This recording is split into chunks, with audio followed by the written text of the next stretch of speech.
어떻게 살아야 제대로 된 인생입니까? 많은 고민을 하게 하는 질문인데 정답은 모릅니다. 그래서 사람들이 뭐라고 얘기하냐면은 정답이 어딨어 세상에. 그냥 자기 처지에 맞춰가지고 문제를 풀어나가면 되는 거야. 정답은 없고 해답은 많고 알아서 푸는 거지 뭐. 그래서 당면한 문제를 해결하기 위해서 뭐 법도 없고 윤리도 없어요. 그냥 문제만 해결하면 그만입니다. 대부분의 사람들이 이렇게 말하고 이렇게 행동을 하더라고요. 그런데 우리 믿는 사람들에게는 오늘 본문 말씀, 주님의 말씀에 삶에 대한 정답이 있는 겁니다. 십자가를 질 때가 가까워 오니까 예수님께서 자기의 그 십자가에 달려서 죽는 그 죽음의 가치에 대해서 제자들에게 말씀하셨습니다. 뭐라고 했습니까? 24절에 한 알의 밀이 땅에 떨어져 죽지 아니하면 한 알 그대로 있고 죽으면 많은 열매를 맺느니라. 곡식 하나를 땅에 심으면은 그 씨나락이라고 그러죠. 그게 곡식 한 알에 이삭이 자라가지고 거기서 200개 정도의 그 곡식이 맺힙니다. 열매가 맺혀요. 결실이. 그러니까 농부가 땅에다가 모내기를 하든지 보리알을 심든지 하면은 200배의 수확을 바라보고 그걸 심는 거예요. 그럼 그 심겨진 쌀알 밀알은 어떻게 됩니까? 그거는 희생하는 거죠. 그거는 자기가 죽어가지고 어떻게 되는 겁니까? 그게 싹이 나가지고 줄기가 되고 거기서 또 자기하고 똑같은 곡식 나달들이 이렇게 맺히는 거잖아요. 200배 정도, 150배, 180배, 200배 상태에 따라 다르겠지만 근데 주님의 십자가의 죽음은 200배가 아니고 어느 정도입니까? 무한대예요, 무한대. 구원받기 원하는 모든 사람들. 여러분 창세 이후로 지금까지 모든 믿는 사람들은 뭘로 구원받았습니까? 주님의 십자가로 인해서 구원받은 거예요. 뭐라고? 아니, 주님 이후에 태어난 사람이라든가 주님과 동시대 사람들이 주님의 십자가로 인해서 구원받았다고 하는 건 이해가 가는데 주님 이전에 믿다가 죽은 사람들도 주님의 십자가로 인해서 구원받은 거라고? 여러분 이게 이해가 가세요? 어떻게 시간을 거슬 수 있죠. 왜? 주님은 영원하신 하나님이시지 않습니까? 주님은 육신을 입고 이 땅에 오시기 이전에도 하늘에 계셨던 하나님이셨어요. 하나님의 아들로 계셨던 겁니다. 자, 보세요. 하나님께서 아브라함을 믿음의 조상으로 세우셨습니다. 하나님께서. 그런데 성경을 읽어보면은 창세기 6장에 누가 나옵니까? 6장에 7장, 6장부터 그 9장, 10장까지 계속 나오는 사람, 믿음의 굉장히 중요한 주인공이 있어요. 노아, 믿음의 사람 노아. 하나님께서 노아를 믿음의 조상으로 세우신 게 아니고 아브라함을 믿음의 조상으로 세우셨기 때문에 아브라함의 육체적인 조상인 노아도 역시 믿음으로는 아브라함의 후손인 거예요. 왜? 하나님께서 그렇게 세우셨기 때문에. 내가 너를 믿음의 조상으로 세울게. 창세기 12장 1절에 3절 약속하셨지 않습니까? 그러니까 아브라함보다 선조였던 믿음의 사람 노아 역시 믿음으로는 아브라함의 후손인 겁니다. 예수님의 십자가의 그 효력은 예수님 이전에 살았던 모든 믿음의 사람들에게 다 해당되는 거예요. 그래서 예수님이 25절에 뭐라고 하셨냐면은 자기 생명을 사랑하는 자는 잃어버릴 것이요 이 세상에서 자기의 생명을 미워하는 자는 영생하도록 보존하리라. 선생인 내가 하나님의 미랄이 되어가지고 희생해가지고 많은 사람을 구원하듯이 너희 역시도 하나님의 미랄이 되라고 제자들에게 권면하신 겁니다. 그리고 예수님이 하나님의 미랄이 되는 조건은 뭡니까? 십자가에 달리는 거잖아요. 자기 생명을 많은 사람들의 속죄물로 주시는 건데, 제자들이 하나님의 미랄이 되는 조건은 25절에 분명히 말씀하셨어요. 자기의 생명을 사랑하는 자는 잃어버릴 것이요, 이 세상에서 자기의 생명을 미워하는 자는 영생하도록 보존하리라. 내가 미워해야 되는 내 생명이라는 건 뭐냐면은, 이 땅에서만 유효한 육체의 생명을 말씀하시는 겁니다.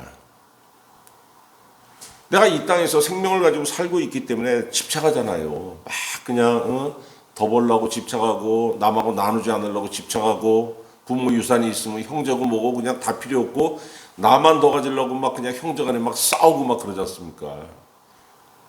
남들이 그러는 거 봤고, 우리의 경우에도 마찬가지고. 왜? 육체의 생명이 살았기 때문에. 그러니까 육체의 생명이 이게 그냥 시퍼렇게 살아있으면은 이 땅에서 뭐 그냥 뭔가 이루고, 이 땅에서 무슨 금덩어리 가지려고 막 그냥 막 사람들이 눈에 불을 켜고 그냥 그렇게 산단 말이에요. 어떻게 됩니까? 나를 사랑하는 거예요, 나를. 그럼 영생을 잃어버립니다. 성경은 이 사람 뭐라고 하냐면 육신에 속한 자라고 말씀하고 계시는 거예요. 육신에 속한 자. 로마서 8장 5절, 육신을 따르는 자는 육신의 일을, 영을 따르는 자는 영의 일을 생각하나니. 영의 일이 뭡니까? 하나님의 일. 하나님의 일을 따르는 자는 하나님을 생각하게 되고,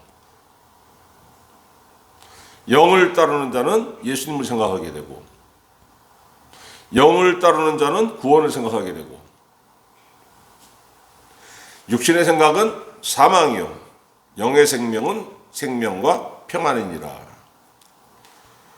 정말 중요한 말씀이 뭐냐면은 로마서 8장 7절, 육신의 생각은 하나님과 원수가 되나니. 얼마나 무서운 말씀입니까? 내가 영생을 생각하지 아니하고 하나님에 대해서 생각하지 않고 이 땅에서 그냥 잘 살아보려고 눈에 불을 켜고 하나님 없이 그냥 욕심 부리고 살았더니 하나님과 관계없다 이 정도도 아니고 하나님과 원수가 된다고 했어요. 원수. 얼마나 무서운 말씀입니까? 그렇게 사니까 이 땅에서 금덩어리 많이 주었어요. 주머니가 가득해. 남들이 보기에 와 박수치고 성공했다고 막 하고 대단하다고 하고 부러워하기도 하고. 근데 그 실상은 뭡니까? 겉으로는 그런데 그 껍데기는 그런데 속은 뭐예요? 하나님과 원수. 이게 얼마나 무서운 말씀이에요.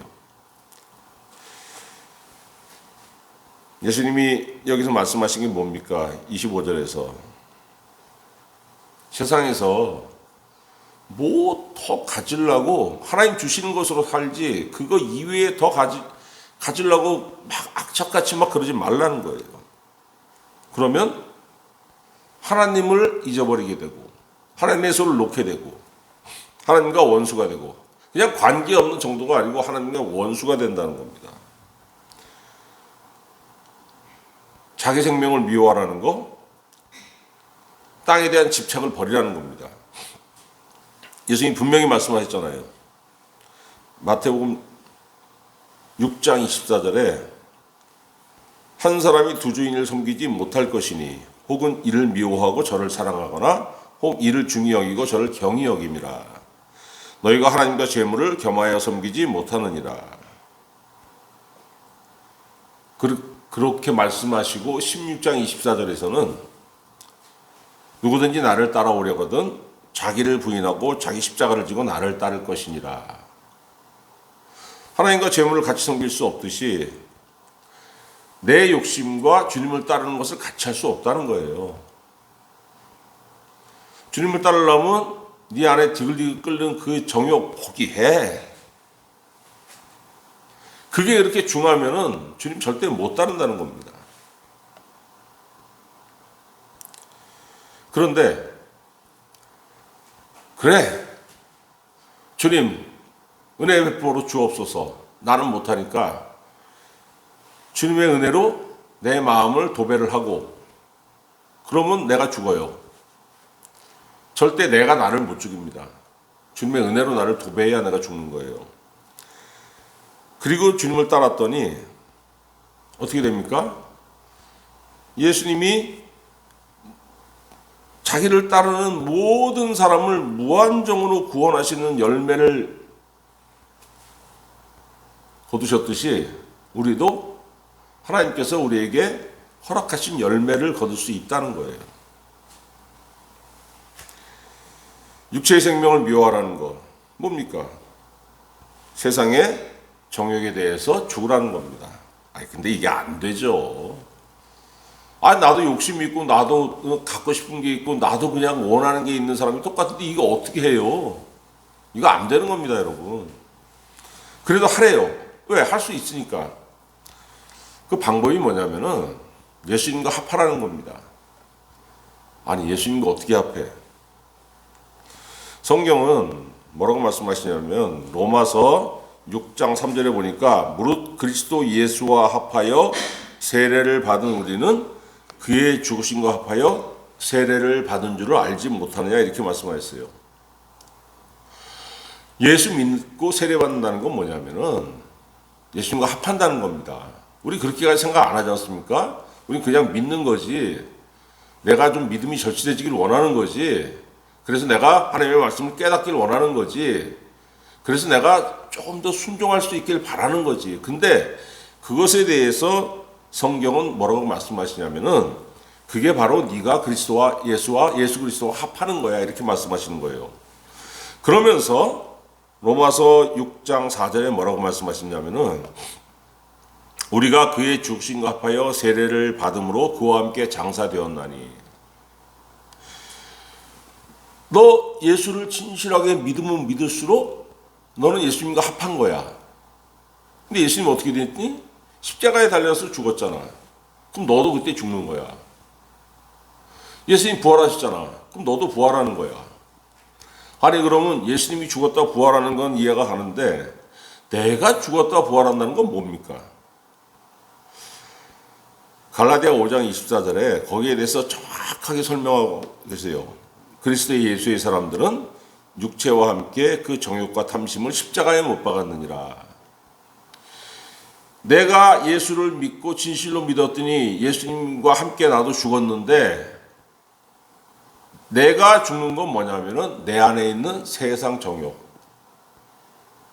이게 죽는다는 거예요. 무슨 말씀이십니까? 내가 진실로 예수를 믿는다 하더라도 나는 그래도 여전히 욕심이 있고 여전히 미움도 있고 다 그런데 이 말씀 틀린 거 아닙니까? 틀린 게 아니죠. 항상 그렇게 살 수는 없잖아요. 고비고비 때마다 그런데 고비고비 때마다 내 힘으로 어찌할 수 없을 때마다 하나님 내 마음에는 순종하길 원하지만은 이게 잘 안 됩니다. 근데 지금 순종해야 될 텐데 어떻게 해야 됩니까? 하나님 어떻게 하십니까? 우린 체험해봐서 알잖아요. 하나님께서 응답하시고 우리를 인도하신다는 사실을. 마음은 있을 때 육신이 약해서 하지 못하는 일들이 얼마나 많습니까? 근데 그것을 위해서 기도했더니 하나님께서 은혜로 우리를 인도하셔가지고 내 육체의 내 정욕의 소원대로 나아가는 것이 아니고 하나님께서 원하시는 바대로 나아가게 됐다는 걸 우리가 얼마나 많이 체험합니까, 여러분? 그래서 그리스도 예수의 사람들은 육체와 함께 그 정욕과 탐심을 십자가에 못 박았느니라. 왜? 내가 예수님과 합했으니까.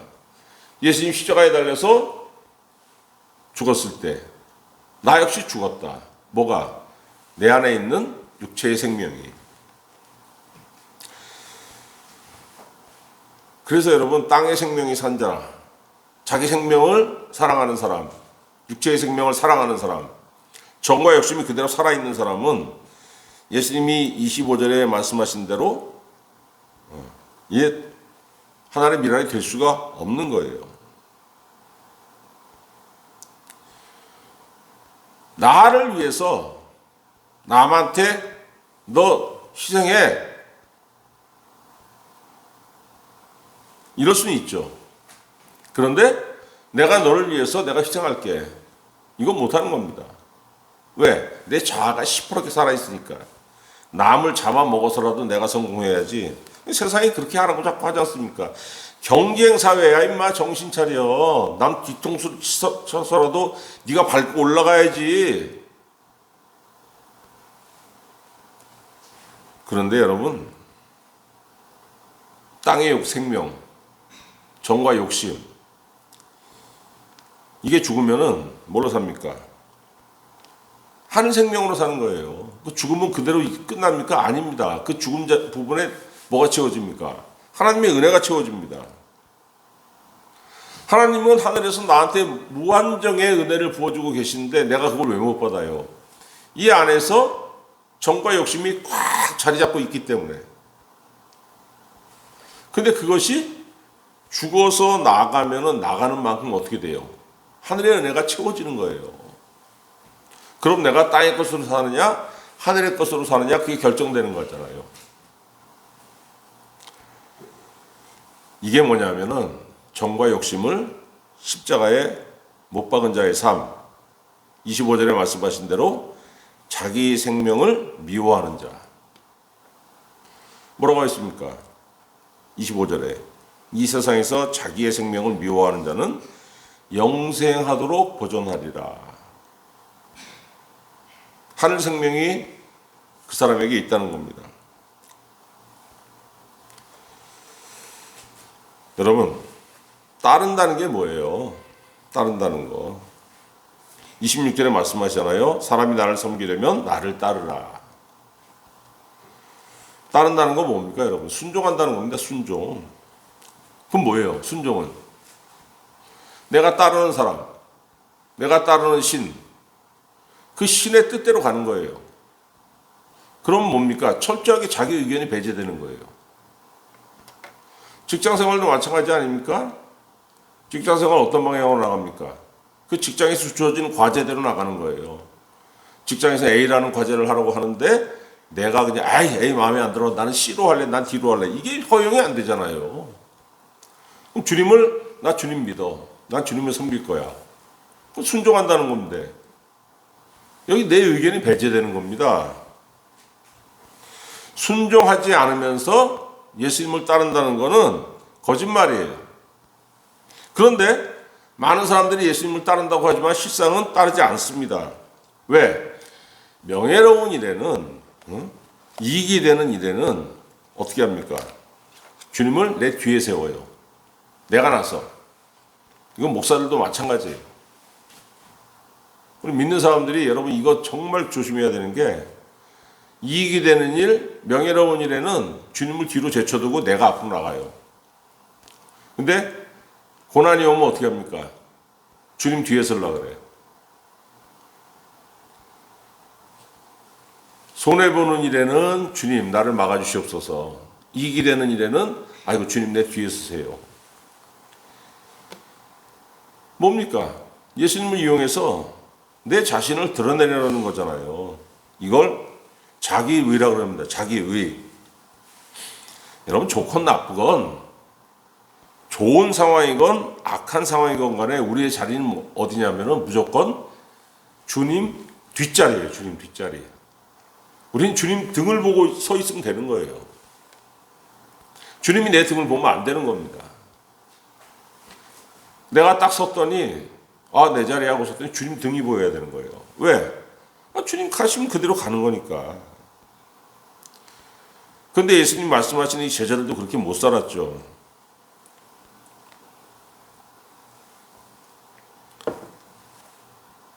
누가복음 22장에 보면은 예수님이 십자가에 달리기 위해서 예루살렘을 올라가시는데 그 와중에도 막 예루살렘에 올라가서 막 왕이 되실 것처럼 착각을 해가지고 막 싸워요. 누가복음 22장 24절. 그들 사이에 누가 크냐 하는 다툼이 난지라. 무슨 뜻입니까? 예수님이 예루살렘에 올라가서 그냥 확 다 뒤집어 엎고 자기 정부를 세우실 거니까 여기서 그냥 누가 총리 대신되느냐 막 그거 가지고 싸우고, 너는 저 끝으로 가, 나는 아무리 못해도 난 중간에 가야 돼, 이렇게 막 제자들끼리 막 싸움이 난 거예요. 왜? 진정으로 순종한다는 게 뭔지 모르니까. 모르잖아요, 이때 제자들은. 그런데 예수님 말씀하십니다. 야, 높아지려고 막 상대방을 밟고 막 그냥 꾸역꾸역 그런다고 해서 높아지는 게 아니고 좀 섬겨봐. 섬기다는 게 뭡니까? 양보하라는 겁니다. 그 사람이 높은 자라는 거예요. 마태복음 20장 26절에서 28절 말씀. 너희 중에 누구든지 크고자 하는 자는 너희를 섬기는 자가 되고 너희 중에 누구든지 으뜸이 되고자 하는 자는 너희의 종이 되어야 하리라. 요게 마태복음 20장 26절에서 27절 말씀입니다. 크려고 하면 섬기고 으뜸이 되고자 하면 먼저 종이 되어서 남한테 먼저 양보하고 남을 좀 축혀 세워주고 해봐. 그러면서 예수님 뭐라고 하셨습니까? 28절에 인자가 온 것은 섬김을 받으려 함이 아니라 도리어 섬기려 하고 자기 목숨을 많은 사람의 대속물로 주려 함이니라. 섬기라고 먼저 말씀하셨어요. 그리고 나서 결과로 뭘 말씀하십니까? 나도 섬기잖아. 뭘로? 나도 십자가로. 나도 섬기잖아. 너희도 한번 섬겨봐. 이 사람이 어떤 사람입니까? 주님을 따르는 사람이에요. 나 따른다며. 그럼 내가 얘기하잖아. 서로 섬기고 서로 종이 돼봐. 뭡니까? 좀 칭찬도 해주고 양보도 해주고 잘한 거 있으면 어깨 두드려주고 상대방이 낙심했을 때는 가서 아이고 어떡하냐 위로도 좀 하고 힘내 밥도 좀 사주고 그러라는 거예요.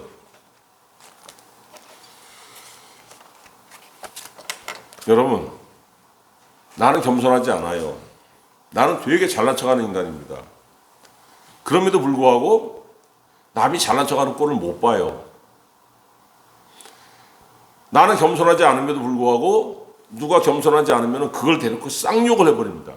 저게 인간이 잘난 척, 나 잘난 척하는 거 생각 안 하고 잘난 척하는 인간일수록 남 잘난 척하는 그 꼬라지 못 보고 겸손하지 않은 인간일수록 겸손하지 않은 인간 그 꼬라지 못 봐줍니다. 그리고 그러면서도 나는 겸손하지 않고 나는 잘난 척하는 인간인데 누구 겸손한 사람은 또 되게 좋아해요. 그러지 않습니까? 나는 겸손하지 않아. 근데 쟤는 되게 겸손해. 누구하고 같이 하겠습니까? A는 되게 겸손하고 B는 잘난 척 무지해. 나도 잘난 척하는 인간이고. 나는 겸손한 사람을 가까이 하려고 하는 거예요. 누구나 다. 그러니까 어떤 조직이 있으면은 사람들이 누구 중심으로 모입니까? 겸손한 사람 중심으로 모이는 거예요. 왜? 그 사람하고 같이 있어야 마음이 편하거든.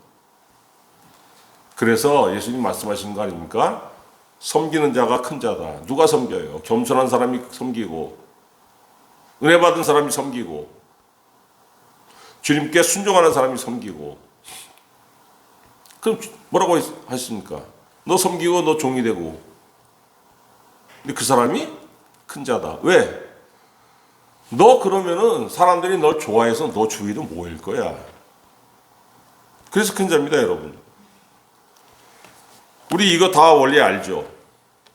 근데 정작 나는 이거 배워서 알아. 그리고 아니 안 배워도 여러분 이거는 생각해보면 당연한 이치잖아요. 당연한 이치임에도 불구하고 내 땅의 생명이 죽지 못했기 때문에 내 정과 욕심이 시퍼렇게 살아있기 때문에 이걸 못해. 근데 말로는 합니다. 말로는 나불나불나불나불 대면서 모르게 잘난 게 많은 것처럼 나불나불 얼마나 많습니까? 사람들이 속습니까? 처음엔 속을지 몰라요. 몇 번 대해보면 어렸을 때는 여러분 속아요. 왜? 어렸을 때 순수하니까 그냥 다 받아줍니다. 아 그래 그렇구나. 나이 먹으면 나도 닳고 달거든.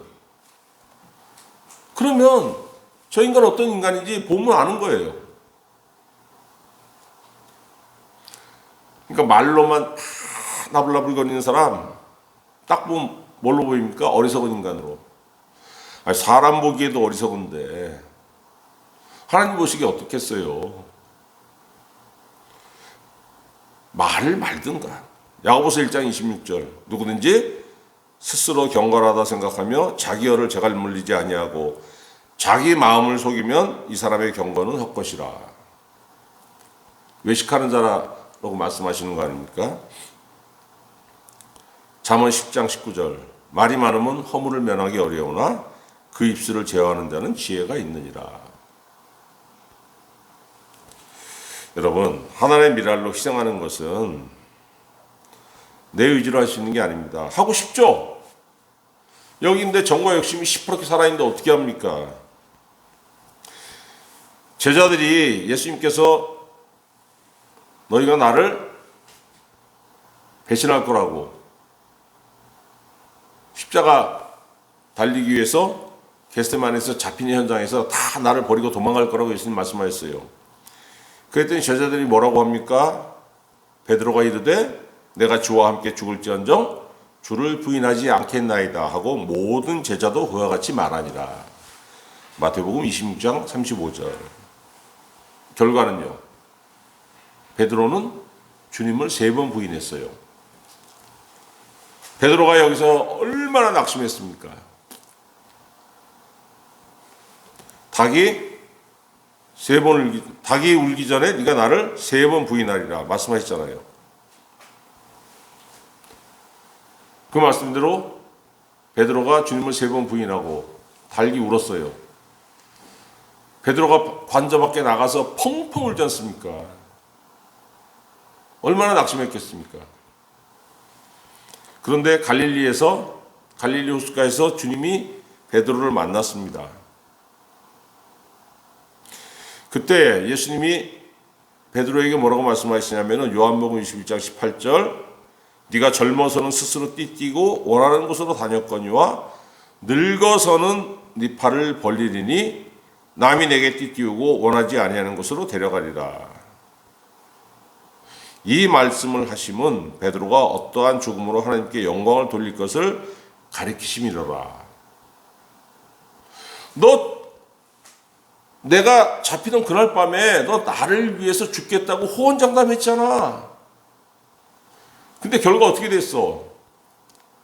너 대제사장 관저에서 딴 사람도 아니고 계집종이 추궁하니까 그 보잘것없는 계집종이 추궁하니까 모른다고 3번째는 막 그냥 저주하면서 막 부인했지 않습니까? 그런데 너 늙어서 네가 나를 위해서 죽겠다고 한 그 맹세 지키게 될 거야. 왜? 네 의지가 아니고 하나님이 너를 그렇게 인도하실 거야. 순교할 수 있게 하나님께서 인도하신다는 거예요. 그래서 여러분, 내가 주님을 위해서 어떠한 희생을 하는 것, 내가 내 의지를 꺾고 주님을 섬기고 따르는 것, 내 힘으로 할 수 있는 게 아닙니다.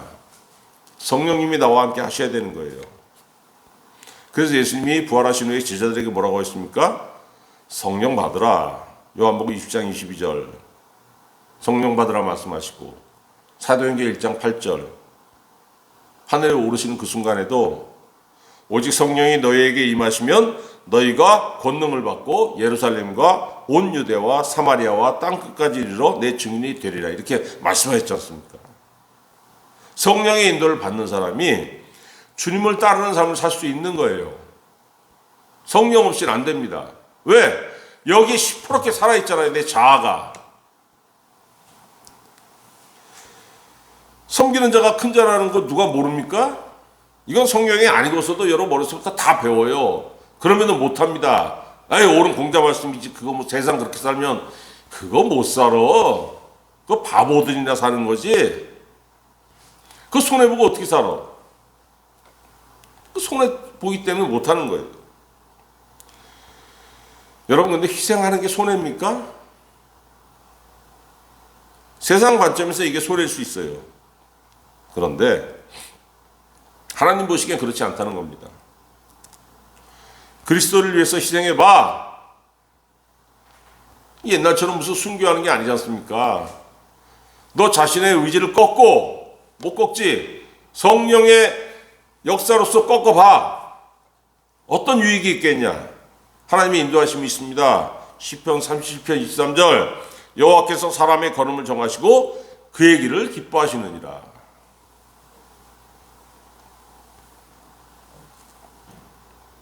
예수님이 그 사람과 함께 하시는 거예요. 요한복음 14장 3절, 가서 너희를 위하여 거처를 예비하면 내가 다시 와서 너희를 내게로 영접하여 나 있는 곳에 너희도 있게 하리라. 어디든지 예수님과 함께 하는 삶을 살게 된다는 겁니다. 왜? 하나님과 주님과 합했기 때문에. 그래서 여러분, 주님이 고난 중에 계시면 나도 고난 중에 있는 거예요. 주님이 영광 중에 계시면 나도 그 자리에 있는 겁니다. 물론 그 앞에 떳떳하게 와 이러진 못하겠죠. 근데 뭐예요? 주님이 영광 중에 계시면 나도 꼽사리 끼는 거 아닙니까? 옛날 오징어 게임 할 때, 어렸을 때 어떻게 합니까? 동네 애들 우르르 모여가지고 편 나누잖아요. 한 명씩 한 명씩. 근데 한 명 남아요. 누구 데려갈래? 할 때 강한 애들 먼저 뽑으니까 맨 마지막에 홀수면 한 사람 남아요. 제일 약하고 제일 어린 애. 그러면 그거 어떻게 됩니까? 야, 이건 얘 니네 가져. 깍두기로 껴준다 그러니 깍두기로. 깍두기면 어떻습니까? 끼는 건데. 팀의 일원이 되는 건데. 주님이 나와 함께 계시면은 나는 주님의 영광의 자리에 설 수 있는 자격이 없는 사람이지만 예수님이 나와 함께 하시기 때문에 내가 깍두기를 끼든지 떳떳하게 끼든지 글쎄에 낄 수 있는 거예요. 왜? 주님이 껴주시니까. 너 나와 하나잖아. 너 나와 합했잖아. 네 본질은 어떻든지 간에 너의 정체성은 뭐냐면은 나와 합한 자야. 얼마나 쉽습니까? 골치 아프지 않고 내 자리 정해진 거 아니에요. 내 자리는 숨은 주님 뒤, 주님의 등과 주님의 뒤통수가 보여야 되는 것이고 내가 있어야 되는 곳, 주님이 계시는 곳. 얼마나 쉬워요. 골치 아프지 않고. 얼마나 편리합니까? 사람들은 지금 막 뭔가를 챙겨야지 막 장래가 보장된다고 막 생각하죠. 그러나 여러분, 현재 주님을 위해서 내가 희생하고 주님을 섬기고 주님을 따르는 거, 이게 여러분의 미래를 위한 투자입니다. 잠언 23장 17절, 내 마음으로 죄인의 형통을 부러워하지 말고 항상 여호와를 경외하라. 그랬더니 어떻게 되냐면은 정령이 너의 장래가 있겠고 너의 소망이 끊어지지 아니하리라. 얼마나 귀한 말씀이에요. 주님과 함께하는 삶, 자녀들에게 유익이 있습니다. 여호와를 경외하는 자에게는 견고한 유래가 있나니 그 자녀들에게 피난처가 있으리라. 잠언 14장 26절. 여러분, 이렇게 예수 그리스도 안에서 내 육체의 생명이 죽었더니, 내 정과 욕심이 죽었더니 그 사람이 하나님을 섬기게 되고 주님을 따르게 되고 순종하게 되고 그 사람의 삶에 많은 열매가 맺힌다는 거예요. 그게 막 그 사람의 미래가 있는 거예요. 세상의 것을 손해봤더니 손해보는 게 아니죠. 놓는 거죠. 자연스럽게 놓게 됩니다. 그 자리에 뭐가 옵니까? 세상에서 얻을 수 없는 하늘의 것이 내게 들어오는 거예요. 내가 잘 되면은 경쟁자들의 밥그릇이 마릅니다. 그래서 세상에는 시기 질투가 가득합니다. 세상은 어떤 원리입니까? 경쟁해가지고 잘 되는 놈 한둘만 위로 올라서고 나머지 다 밑에서 그냥 조무래기처럼 그냥 그저 그런 게 이게 세상 원리잖아요. 하늘 원리는 어떻습니까? 주님을 따르는 모두가 다 1등이에요.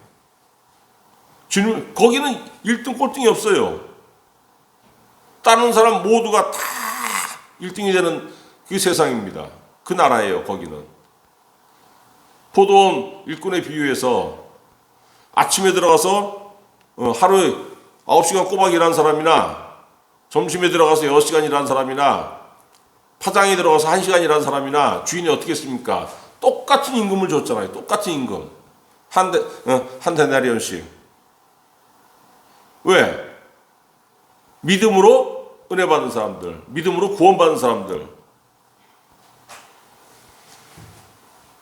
여러분, 그래서 내가 하나님의 썩는 미랄이 돼서 예수님께 순종하게 되면은 그 열매가 첫 번째로 하나님께 영광으로 돌아가고 내 주변 사람들에게 돌아가고 궁극적으로는 그게 나한테 다시 돌아오는 거예요. 결국은 나를 위하는 겁니다. 나를 위하는 거. 근데 다른 사람이 이렇게 희생해가지고 아름다운 열매를 맺었다 그러면 감동하고 그냥 나도 그랬으면 좋겠어. 주여. 그런데 이게 막상 내 문제가 되면 아유 주님 이거 어떻게 해요? 에이씨 이거 난 못해. 못하죠 당연히. 왜? 이거 성령으로 할 수 있는 일이니까. 여러분 애쓰고 힘써도 보람된 열매를 맺을 수 없는 인생이에요. 우리 인생이. 막 내 힘으로 막 보람된 열매를 맺을 수 있으면 얼마나 좋겠습니까? 근데 그게 안 되잖아요. 그런데 기도했더니 하나님께서 나에게 뭘 주십니까? 성령의 인도를 받을 수 있는 은혜를 주시고 내 스스로는 할 수 없으되 내 마음엔 원이로 내 육신이 약하여 할 수 없는 그것 하나님 미랄이 되는 그 은혜를 주님께서 하게 하신다는 거예요. 이 은혜가 여러분에게 있어서 주님 주시는 열매를 맺고 여러분의 미래가 주님의 은혜 안에 있는 성도가 되시기를 우리 주 예수 그리스도의 이름으로 축원합니다. 기도하겠습니다.